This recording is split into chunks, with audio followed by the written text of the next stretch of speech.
Hey guys, welcome back to Winebeast, the wine show hosted by two everyday guys. My name's Adam and this is my friend Jeremiah. What are we going to be beasting on tonight there, Jer?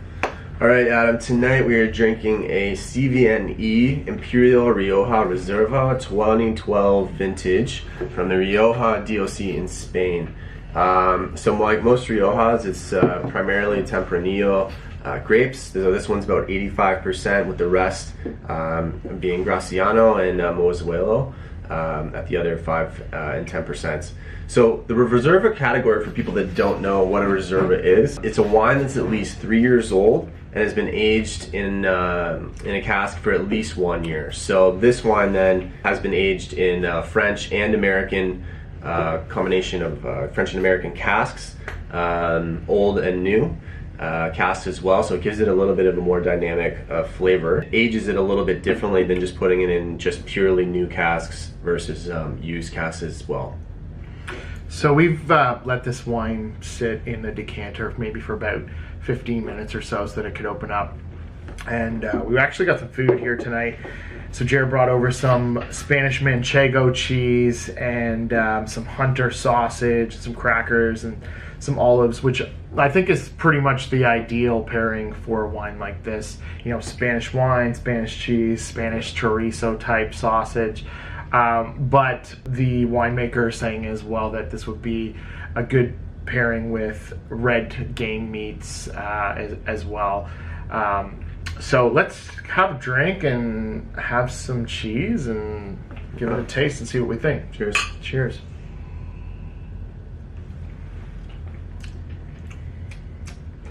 I mean, so right away you're getting hints of fruit for sure.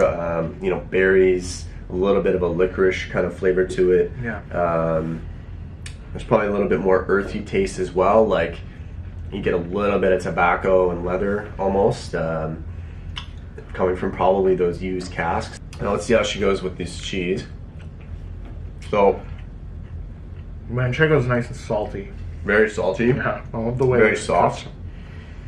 It hasn't been in the fridge in about an hour, so it's softened up quite a bit. But the saltiness of the cheese goes really well with the sweetness of the wine. That berry sort of taste is balanced out with the nice saltiness of the cheese as well. If you were having olives, you know, let's try a little bit of this Hunter sausage and see what happens as well. So I expected the sausage to be a little bit spicy, but it's kind of mild. And to be fair, neither of us really know what Hunter sausage is. Yeah, the description was a little vague, like It was vague, but maybe pork, maybe game, but yeah, there's peppercorn in the sausage as well. But again, the peppery sort of taste goes really well with this wine. It also has a little bit of a peppery kind of flavoring to it. Hey Google, what is Hunter sausage? According to Wikipedia, kielbasa myslivska, Hunter's sausage, is a type of kielbasa, Polish sausage. Lightly smoked and dried, its ingredients are pork, salt, pepper, and juniper. Interesting. all of nature's gifts. Yeah, you can sort of see here it's a very dehydrated kind of sausage. But you know what? The actual sausage itself is pretty moist, pretty good. Yeah, I like it. It's similar to chorizo, but doesn't have that spicy chorizo has. This is like Ukrainian chorizo. Yeah. It's got a nice bouquet as well. You know, as soon as we opened that bottle and uncorked it, you could just smell it, filled yeah. the room with the flavor. So yeah, so really nice wine. Goes well with this cheese for sure. If you were doing a pairing, I would say definitely do this. What do you think? Yeah, this is like, I don't know, a weeknight. I would just break this out like this exactly. Like even some other cheeses, even soft cheeses. I mean, I love a good like just no cook dinner. You know, instead of making a whole meal, even cheese and crackers, wine, sausage, cured meats of some kind. Yeah. So, Yeah. what do you think of these glasses that we're rocking here tonight? Really nice glasses. It's like kind of a goblet shape, like This is not your typical wine No. glass, like not fancy. I got these at IKEA actually for $2.50 each. I really liked the shape of them. I thought they were kind of like European almost, or It's like you're in a cafe, you know? Yeah, You go to a yeah. cafe and they give you some wine. it's kind of like again, just like for every day. I feel like you don't necessarily have to have this fancy stemware Yeah. for a weeknight. So yeah, I just was like really taken by the shape of them and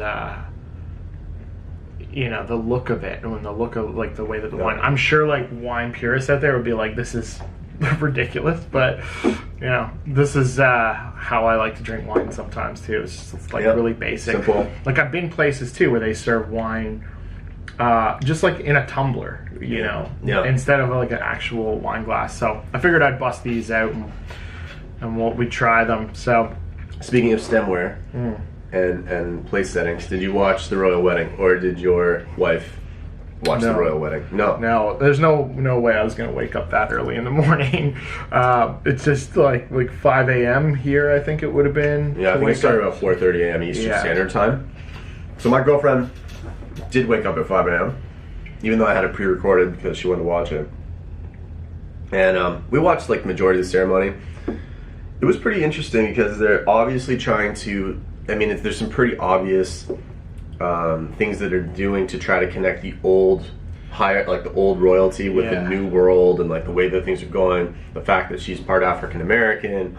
You know, they had an archbishop from the U.S. came over there and was giving the sermon, and then African American choirs coming over and singing and stuff like that. So they're trying to. I'll give them props for trying to try to blend those two things together.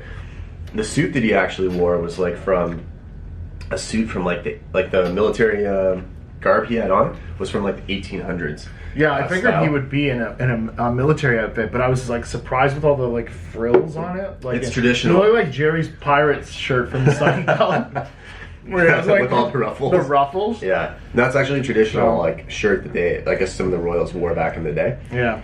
And then I thought it was cool too. They had again merging this old and new. They had a 1960s Jag convertible. Was like there once they went back to their house, got changed. Oh, and were leaving I for the did party. see that. I saw a picture of that. But that was also Pretty stylish. an electric car. So Oh, they really? converted it to be an electric car. Oh. So again, new world technology and an old kind of car like that. Those two seem to be all about their like charitable causes and like saving the world and stuff. So it kind of doesn't surprise me that they converted it to an electric car. One of the things they were saying, which was actually interesting, what I didn't really think about, is like Harry's never going to be king. Yeah. It would be the odds of him ever Basically being king do are what he very- wants, yeah. So he has no pressure on him other than what you normally would have in that kind of a role. Right. So him and Meghan Markle, or I guess whatever name she's taking on now, they can do The whatever they Duchess want. of Sussex or something like that. Yeah. Now, the interesting thing about us being in Canada, obviously Britain had a traditional, really big influence in Canada. We still have the Queen on some of our money, and there's this whole Commonwealth sort of aspect to the relationship with Britain. I found there was but the interesting thing was I found a huge amount of people were watching that, not only here but in the United States. And the reason they're watching it is because she's from the States. Yeah. I'm sure people would have Hollywood. watched it, the Prince William wedding and all that. But I think there was a lot more interest. Is a lot of racial tension going on right now. So you've got someone from an African American background marrying into the royal family, which has traditionally been all, let's be honest, white, right? Yeah. A lot of image on that, and then a lot of fact that she's an American actress marrying into the royal family, and then also the one thing they also tried to weave in was pieces of like Diana's wedding. So like her dress, the trail, or what is it called? Train? The train. Yeah. I don't go to a lot of weddings, so I don't know a lot about the stuff. But the train was like traditional. Like she had a very long train as well when she got married.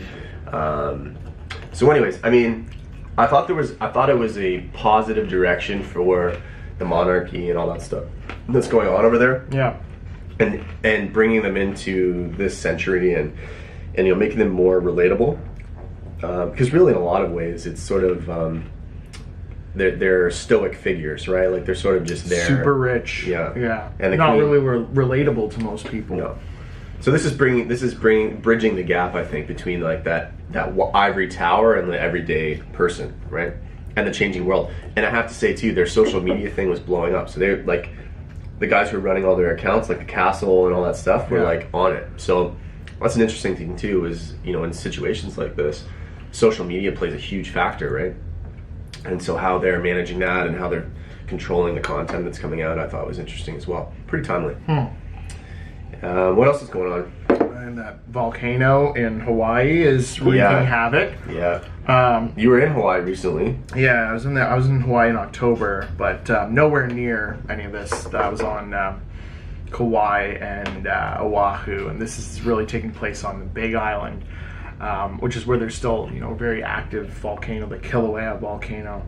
So yeah, it's like destroying people's houses. I saw, and then they talked about this week on the news. I saw there was the first serious injury as a result of the volcanic eruption, and that was there was a guy sitting on his patio at home, and he got sprayed with lava. Like just splashed with, like, can you imagine, like, just like the, like, you know, 2,000 degrees or whatever. At the same time, it's a little weird to sit on your patio when there's lava blowing up around. Thank you. Yeah. You know, I don't know if I'd be sitting on a patio exactly. while lava's floating around. How close are you sitting to this thing that it's, you know?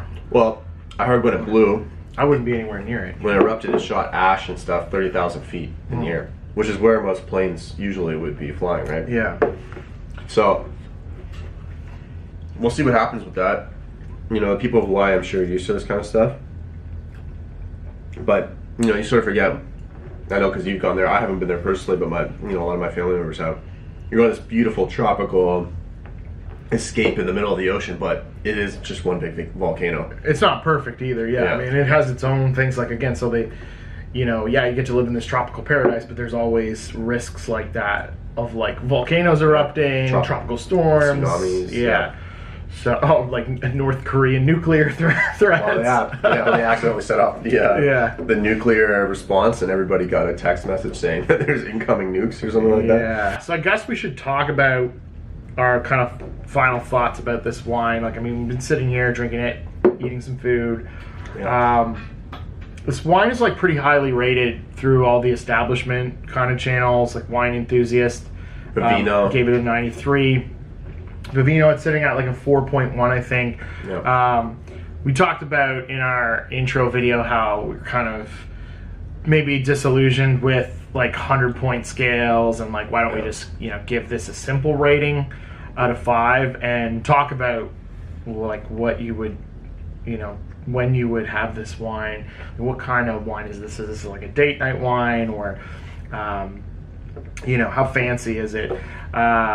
So I would say, like, what would you give this out of 5? Out of 5, without the decimal point. Yeah. Out of 5, I would say, for what it is, I'd definitely come in at a 4. This is definitely 4 out of 5. I mean, I really, really like it. Yeah.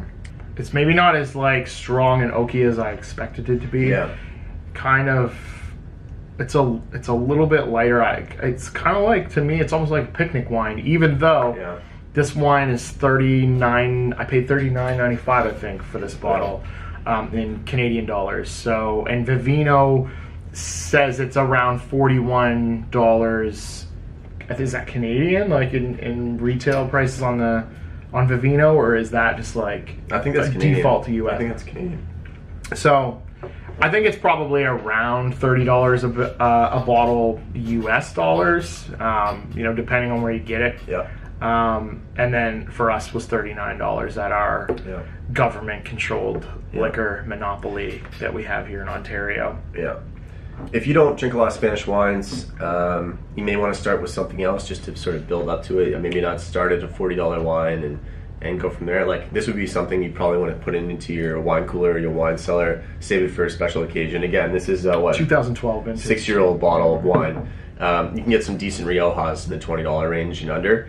But this is it's definitely a good wine in terms of a higher, like, mid-tier to higher end Rioja. Yeah. If you look at there's like 4 categories of Rioja. Anything that's just labeled just Rioja, it doesn't have Crianza or Reserva, Gran Reserva. That's going to be a really young wine, and that's probably where you're going to find the entry level Rioja. So look for either, you know, something that's labeled Rioja or Rioja Crianza. And that's going to probably sit around like maybe $13, $14, $15 a bottle. But yeah, that's, I mean, I really love Rioja. I really love Tempranillo. You know, this is a fantastic wine, I think, for, I would say it's a little bit more than a weeknight wine. Like, this is probably like a nice dinner, you know, family dinner.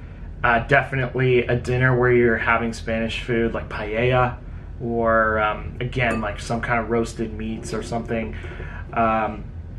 Fits the whole Spanish theme nicely if you're going to do a nice dinner. But yeah, that's kind of where I land on this thing. I mean, I am definitely attracted to like the label and like the branding, the whole look of the thing. Yeah. I mean, that plays an important part in this whole thing, whether people like to acknowledge it or not. You know, just looking the part, and we'll show some close-ups of the label and stuff in the video. But just having a legacy as well. This producer, Cvne, has been making wine since 1920, I read. So definitely have a long family history of winemaking. So yeah, fantastic bottle. Check it out on Vivino. And you know, we reference Vivino a lot.